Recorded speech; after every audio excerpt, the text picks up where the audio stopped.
Hello and welcome प्यारे बच्चों, कैसे हो सारे। मैं असीम भारद्वाज स्वागत करता हूं आप सभी का संसारम पे। ईएमआरएस के लिए बच्चे अभी निकट भविष्य में आपका टीयर 2 का एग्जाम होने वाला है और डिस्क्रिप्टिव भी उसमें लिखना पड़ेगा आपको। एमसीक्यू तो आ ही रहे हैं आपके, कुछ सेशन में आपके पहले ले चुका हूं, आपको समझा चुका हूं कि प्रिपरेशन हमें कैसे करनी है। आज बच्चे एक वेल मेंटेन क्वेश्चन आप सभी के लिए, बिल्कुल उसी फॉर्मेटिंग में जिस फॉर्मेटिंग में आपको करना है। और शायद जहां तक मैं आप सभी से रूबरू हुआ हूं, मैंने आप सभी को जाना है, तो जितना भय आपके मन में डिस्क्रिप्टिव के बारे में बैठा हुआ है, एक्चुअली में वो उसका 20% भी नहीं है। बस बकायदा आपने कंसेप्ट पढ़े हों। इन चीजों पे डिस्कशन में पहले कर चुका। आज डिस्क्रिप्टिव के लिए पहला प्रैक्टिस सेशन हमारा, और एक क्वेश्चन कंप्लीट मैं आप सभी को बताऊंगा कि किस प्रकार से आपको इंप्लीमेंट करना है। पिछली क्लास में मैंने आप सभी को रूल समझाए थे कि आपको करना क्या है, कितने वर्ड्स में आपको लिखना है, कितने लिमिट आपकी वर्डिंग की या टाइमिंग कितना क्या मिलता है, उसके हिसाब से मैंने आपको पिछले सेशन में बताया था। आज बच्चे हमारा क्वेश्चन रहेगा और उस क्वेश्चन को हमें बनाना कैसे है, कैसे शुरुआत करनी है और क्या नहीं करना है, आप देखेंगे इस क्वेश्चन से। तो प्रैक्टिस सेशन हमारा 1 है आज, और आज के सेशन में एक क्वेश्चन के ऊपर हम चर्चा करेंगे बच्चे। ओके सर, देखो भाई, क्वेश्चन बच्चे आप सभी को दिया गया है। पहले मैं क्वेश्चन आपको समझा देता हूं। क्या दिया, दोनों ही लैंग्वेज में लिखा हुआ है, आपका जो भी मीडियम हो उस मीडियम में आप लोग कर सकते हैं। क्वेश्चन के अंदर आप सभी के को दिया गया है बच्चे 50 किलोग्राम नाइट्रोजन आपको गैस दी हुई है। देखो N2 लिखा है, नाइट्रोजन नहीं है एलिमेंट, नाइट्रोजन गैस है। सिंगल N लिखा होता तो गैस नहीं होती, यहां पर N2 लिखा हुआ मतलब गैस है। अच्छा, उसके बाद 10 किलोग्राम आपको दे रखी है बच्चे हाइड्रोजन गैस, ये भी गैस गैसियस फॉर्म में है। जब भी स्टेटमेंट पढ़ो तो आपके दिमाग में आ जाना चाहिए कि यहां पर एक गड़बड़ हमें दिख रही, किलोग्राम दे रखा है, यहां भी किलोग्राम दे रखा। पढ़ते पढ़ते ही आप लोगों ने इन बातों को ऑब्जर्व करना है कि देखो किलोग्राम दे रखा है। किलोग्राम हम जनरली नहीं लिखते हैं, हम लोग ग्राम लिखते हैं। अगर आपने पढ़ाई करी है, कंसेप्ट आपने पढ़े हैं, तो हम ग्राम लिखते हैं। तो आपके दिमाग में ये पहले हिट हो जाना चाहिए कि किलोग्राम है, कुछ ना कुछ इसको बदलना पड़ेगा आगे चल के। अच्छा बच्चे, एक बात ध्यान रखना, बहुत सारे एस्पिरेंट को मैं देखता हूँ, मतलब कल मैंने डेस्क की इंक्वायरी अपने संस्थान की मैंने देखी, तो बच्चों ने जो जो बातें पूछी, तो बच्चों ने पूछी कि हमें एमसीक्यू की तो टेंशन नहीं है, हमें डिस्क्रिप्टिव की टेंशन है, उसका बताइए कैसे करें। जब उनसे पूछा गया बेटा आपने सिलेबस कर लिया जो आपको पूरा दिया गया है, तो बोले नहीं सिलेबस तो हम कर लेंगे। तो फिर डिस्क्रिप्टिव किस चीज़ का लिखोगे? जब तक आप लोगों ने सिलेबस ही नहीं किया है, जो आपके सब्जेक्ट में आपको यूनिट्स दी गई हैं वो आपकी कंप्लीट नहीं है, तो डिस्क्रिप्टिव किस चीज़ का लिखना मेरे भाई? तुम्हारे घर की कहानी थोड़ी लिखनी है वहाँ पे, लिखने तो कंसेप्ट हैं। तो सिलेबस पहले आपने पूरा करना पड़ेगा। और अपना जो बैच जिसके अंदर ये क्लास आप लोग संसारम एप्लीकेशन पे चलती है, वहां पे पूरा सिलेबस एक तरफ चल रहा अपना, और एक तरफ ही आपकी प्रैक्टिस शुरू हो गई। बट बच्चे आप कर वही पाओगे जिसका सिलेबस पढ़ लिया। भाई आपने some basic concept of chemistry नहीं पढ़ा, आपने मोल्स कंसेप्ट नहीं पढ़ा, तो आप कैसे लिखोगे? लिखने का तरीका तो सिंपल होता है, बट मेरे भाई जब तक ज्ञान नहीं होगा तो लिखेंगे क्या? तो मैं एक्सपेक्टेशन करता हूं पहले आप सभी से कि आप सभी का वो कंप्लीट होना चाहिए मेरे भाई सिलेबस, फिर आप इनको लिख पाओगे, समझ पाओगे। ओके सर, कोई बच्चा अगर बिना सिलेबस कवर किए बिना इस यूनिट को पढ़े और फिर सीधा डिस्क्रिप्टिव करना चाह रहा है, तो भाई फिर वो टीचर बनने के लायक मुझे तो नहीं लगता है। वो अभी भी इतना इमेच्योर है, उसको यही नहीं पता कि करना क्या है। तो समझिए बच्चे इस बात को। अभी मैं इस पे फोकस करता हूं, ये चीज आप लोग सारे समझ चुके हैं जहां तक मैं जानता हूं। ओके सर, देखो भाई क्वेश्चन दिया है 50 किलोग्राम नाइट्रोजन, 10 किलोग्राम हाइड्रोजन, और इनको मिलाकर के हमने अमोनिया गैस को बनाया है NH3 को। ठीक है सर, अब पूछा क्या है कि जो NH3 प्राप्त हुई ना, कितनी क्वांटिटी में कितनी मात्रा में प्रोड्यूस हुई है, ये अमाउंट पूछा बच्चे आपको अमोनिया के विषय में। और पूछा है कि इस रिएक्शन के अंदर जो जहां पर आपने अमोनिया का उत्पादन किया है, तो यहां पर सीमांत अभिक्रियक यानी जिसको हम बोलते हैं लिमिटिंग रिएजेंट, ये लिमिटिंग रिएजेंट कौन है इस रासायनिक अभिक्रिया में? लिमिटिंग रिएजेंट पूछा है और कितनी अमोनिया का उत्पादन हुआ है, दो बातें पूछी हैं। अब कुछ बच्चे क्या करेंगे पता है, अब इसकी लिमिटिंग रिएजेंट की परिभाषा लिखना शुरू कर देंगे। अच्छा लिमिटिंग रिएजेंट पूछा है तो फिर लिखेंगे लिमिटिंग रिएजेंट क्या होता है, जो रासायनिक अभिक्रिया में कम होता है ना? सब करेंगे ना ऐसा काम, यहीं गड़बड़ मचेगी आपकी, यहीं पे गड़बड़ हो जाएगी बच्चे। यही काम नहीं करना भाई। आप लोग जिस लेवल पीजीटी लेवल का आप एग्जाम के लिए प्रिपरेशन कर रहे हो, यहीं फंस जाओगे। एग्जामिनर देख लेगा अरे क्या कर रहा है। आप बताइए, कहीं भी इसने क्वेश्चन में पूछा है कि लिमिटिंग रिएजेंट को परिभाषित करो? कहीं भी नहीं पूछा है। जो काम करने का है उस पे जाओगे नहीं, पहले फालतू काम पे लग जाओगे, इतने में टाइम निकल जाएगा। तो मेरे भाई समझना पड़ेगा आपको, ऐसा नहीं कि जो वर्डिंग जो टर्म्स देखी उसी को लिखने लग गए, उसकी परिभाषा देने लगे। क्वेश्चन में कहीं भी आपसे नहीं पूछा, इस क्वेश्चन में पूछा है कि रिएक्शन में लिमिटिंग एजेंट बताओ। इसका मतलब एग्जामिनर ये जानता है, ये मान चुका है कि सामने वाले को लिमिटिंग रिएजेंट पता है, इसलिए मैं उसको रिएक्शन में लिमिटिंग एजेंट पूछा हूं, और तुम फिर से लिमिटिंग रिएजेंट को एक्सप्लेन करने लग जाते हो। भाई इस क्वेश्चन की एसेंस ये निकलती है कि जो स्टूडेंट इसको लिख रहा है इस आंसर को, उसको लिमिटिंग एजेंट पहले ही आता होगा, तभी ये पूछा है कि रिएक्शन में बताओ। तो डेफिनेशन नहीं लिखने का, ऐसे जो पूछा वही बताने का। रिएक्शन में पूछा है तो सबसे मेन है रिएक्शन को लिखना। सबसे पहला काम होगा रिएक्शन को लिखना है, और रिएक्शन को जब भी लिखते हो बैलेंस करके लिखा करो। पहला काम है, जब भी लिमिटिंग रिएजेंट की बात हो जाए, जब भी पूछ ले आपसे निकालने को बोल दे, तो मेरे भाई बैलेंस करके रासायनिक अभिक्रिया को, केमिकल रिएक्शन को लिखो जो क्वेश्चन में दी गई है। पहला स्टेप हो जाएगा। फिर दूसरा क्या स्टेप होगा? दूसरा स्टेप होगा बच्चे, आपको इस क्वेश्चन में जो करना पड़ेगा, दूसरे स्टेप में आपको रिएक्शन के अंतर्गत अमोनिया का प्रोडक्शन कितना है उस क्वांटिटी निकालने के लिए 2 या 3 स्टेप में आपको क्वेश्चन को सोल्व करना पड़ेगा, या फिर लिमिटिंग रिएजेंट निकालने के लिए 2 या 3 स्टेप बना के लिखने पड़ेंगे। आप ऐसे पैराग्राफ के रूप में मत कर देना, सब कुछ मिक्स मत कर देना, हर स्टेप को अलग अलग लिखना आपने, और लास्ट में फिर एक कंक्लूजन, निष्कर्ष के रूप में अपने आंसर को लिख देना जो इसने पूछा क्वेश्चन में। जो क्वेश्चन में 2 क्वेश्चन पूछे हैं, क्वेश्चन में 2 बातें पूछी हैं, लास्ट में निष्कर्ष के रूप में दोनों के आंसर लिख देना। अब मैं करता हूं सोल्व। समझ गए होंगे ना करना कैसे है? एक एक करके ऐसे ही पूरा फोकस करके करवाऊंगा बच्चे, आपको बेफिक्र रहिए। चलिए सर, ये रहा सर सॉल्यूशन आप सभी के लिए, जो आप सभी के सामने है। भाई पहला काम क्या करना है सर? संतुलित रासायनिक अभिक्रिया लिखनी है। आप कहोगे सर हिंदी में क्यों लिखा सर, इंग्लिश में भी तो लिखो। मेरे भाई एक बात समझा देता हूं, ये यहाँ पर मैंने दोनों ही लैंग्वेज में, इस पीडीएफ के अंदर आपको मिलेगा, दोनों ही लैंग्वेज में लिखा हुआ है। ये लीजिए, बैलेंस केमिकल इक्वेशन, फिर सारे स्टेप इंग्लिश में भी लिखे हुए हैं। आपका मन करे उसमें पढ़ सकते हो, दोनों ही लैंग्वेज में क्लास है, बट मैं किसी भी एक लैंग्वेज को उठा करके जो सबके लिए कंफर्टेबल हो बोल देता हूँ, क्योंकि यहाँ पर क्वेश्चन में कैलकुलेशन है, आपके टर्म्स का कुछ खास कॉन्ट्रीब्यूशन है नहीं, तो मैं यहाँ पर ज़्यादा फोकस करता हूँ क्वेश्चन को निकालने में। जैसा मैंने कहा था, सबसे पहले बैलेंस केमिकल रिएक्शन लिख लिए, यानी संतुलित रासायनिक अभिक्रिया सबसे पहले आपने लिखनी है। यहाँ पर लिखोगे बैलेंस्ड केमिकल रिएक्शन, सीधा टॉपिक पे आओगे, घुमाओगे फिराओगे नहीं, घुमाओगे फिराओगे, पहला तो टाइम खराब होगा, दूसरा नंबर भी नहीं आएंगे। बैलेंस केमिकल रिएक्शन लिख दिया, N2 प्लस में 3H2 2NH3, बच्चा बच्चा जानता है, या आपने बहुत छोटी क्लास से पढ़ते आ रहे हो, लिख दिया सर। अच्छा, उसके बाद फिर मैंने कहा था स्टेप्स बना करके कैलकुलेशन करना है, जो एग्जाम में इसने क्वेश्चन के अंदर पूछा गया।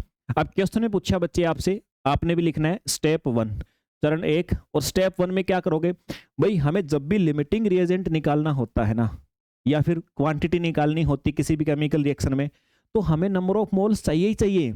सबसे पहला काम होता है, हमें नंबर ऑफ मोल्स की आवश्यकता पड़ती है। तो नंबर ऑफ मोल्स कैसे निकालेंगे बच्चे? किसके निकालेंगे? 2 गैस हैं, एक नाइट्रोजन एक हाइड्रोजन, यहाँ पे ये दोनों गैसों के मोल्स निकालो पहले। तो आप कहोगे सर हम मोल्स कैसे निकालें? मेरे भाई आपको क्वेश्चन में क्या दिया है? आप बोलोगे सर क्वेश्चन में दे तो रखा है, क्वेश्चन में किलोग्राम में दे रखा है, और जब भी कैलकुलेशन करते हो, जब भी क्वांटिटी निकालनी होती प्यारे बच्चे, तो आप सभी को मोल में निकालना होता है। ध्यान में धर लो, मोल के बिना कुछ भी नहीं होने वाला। तो नंबर ऑफ मोल्स निकालने पड़ेंगे, किलोग्राम में दे रखा, मोल्स में कन्वर्ट करना पड़ेगा।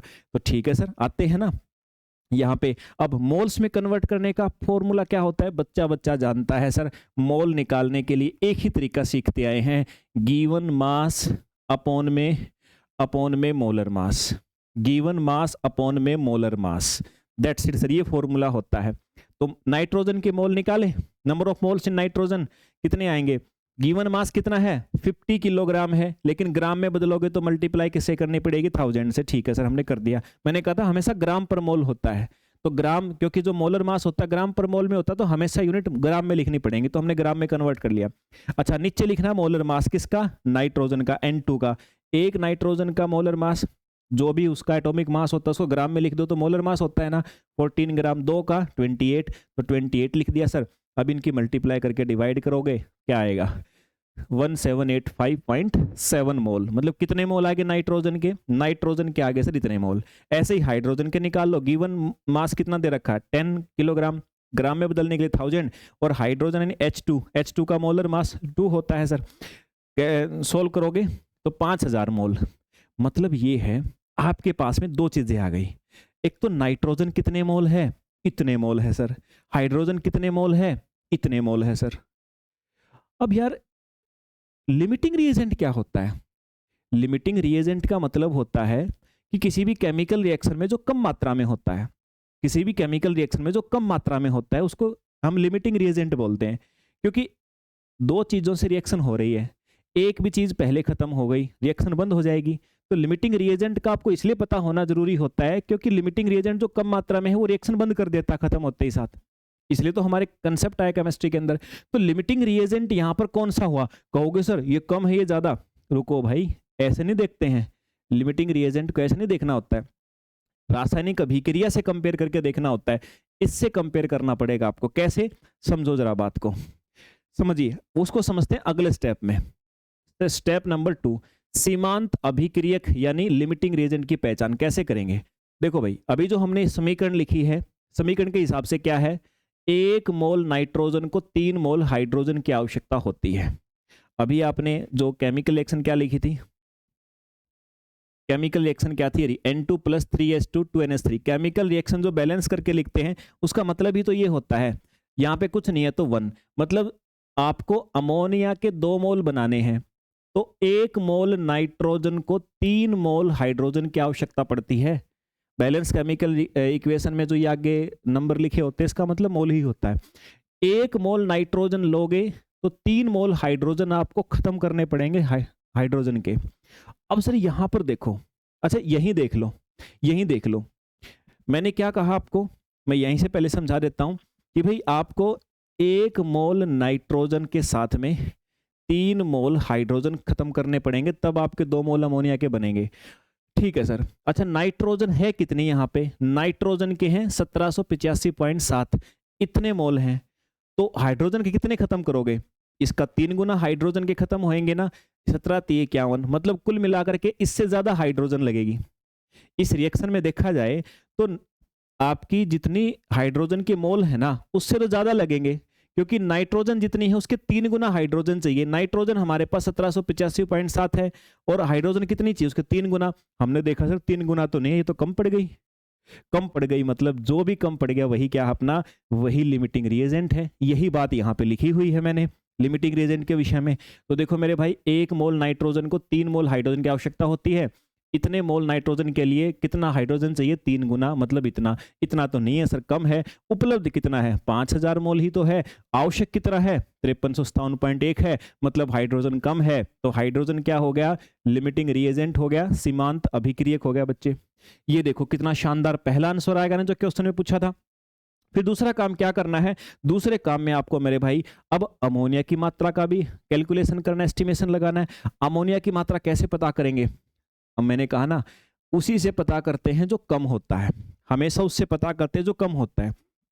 हमारी केमिकल रिएक्शन जो थी, आप आइए शुरुआत में जो लिखा था आपने यहाँ पे, इस केमिकल रिएक्शन में आप लोग एक बात समझो कि भाई लिमिटिंग रिएजेंट कौन था? हाइड्रोजन। तो हाइड्रोजन को पकड़ लो। हाइड्रोजन के 3 मोल अगर हम यूज करते हैं तो अमोनिया के कितने मोल बनते हैं? 2 बनते हैं मेरे भाई।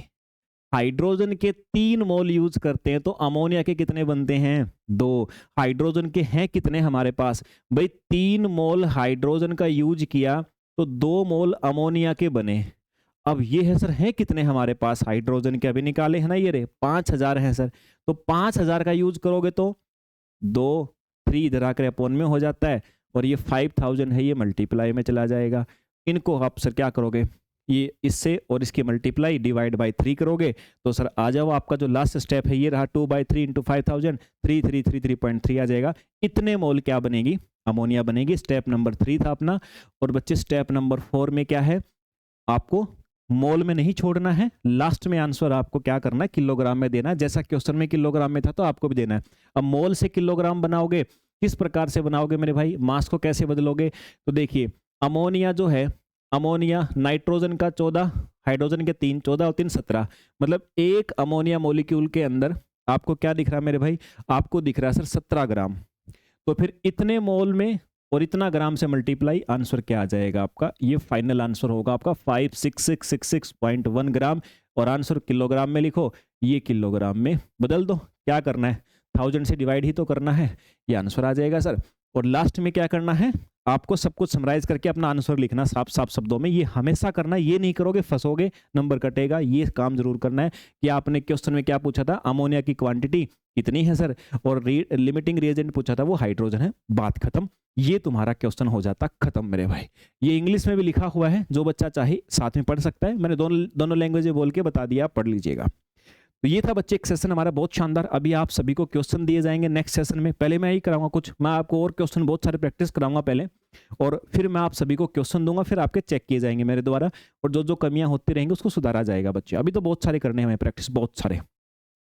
तो बच्चे, और ये आज का सेशन हमारा जो है, ये सेशन आप सभी को एप्लीकेशन पे अपने बैच में तो चल ही रहा है, ये आज का सेशन यूट्यूब पे भी जाएगा, बच्चों को एक बार कुछ जानकारी मिल जाए। बाकी के सेशन हमारे सिर्फ बैच में चलेंगे। जो बच्चे चाहते हैं सीक्वेंस में स्टडी करना, सिलेबस जहां से एमसीक्यू भी बन जाए आपके और डिस्क्रिप्टिव तो शानदार हो जाए आपका बच्चे, तो ये ईएमआरएस के लिए केमिस्ट्री का टीयर 2 के लिए स्पेशल सब्जेक्टिव प्लस ऑब्जेक्टिव, मतलब डिस्क्रिप्टिव ऑब्जेक्टिव दोनों की प्रिपरेशन के लिए बच्चे प्रैक्टिस शीट के साथ में, डिस्क्रिप्टिव प्रैक्टिस शीट के साथ में, और जो मॉक्स आपको लगाने हैं बच्चे, उन मॉक्स के साथ में शीट मिलेगी प्रॉपर आप सभी को। ये बैच आपको मिलेगा। संसारम एप्लीकेशन डाउनलोड करेंगे बच्चे, उस पर आपको ये बैच मिल जाएगा। तो अपनी प्रिपरेशन को आज ही आप लोग शुरू कर सकते हो। तो ये एक छोटा सा सेशन था बच्चे आपके लिए। अभी बहुत बड़े बड़े सेशन आप सभी का इंतजार कर रहे हैं। मिलते हैं बच्चे फिर अगले किसी सेशन में। जय हिंद भाई।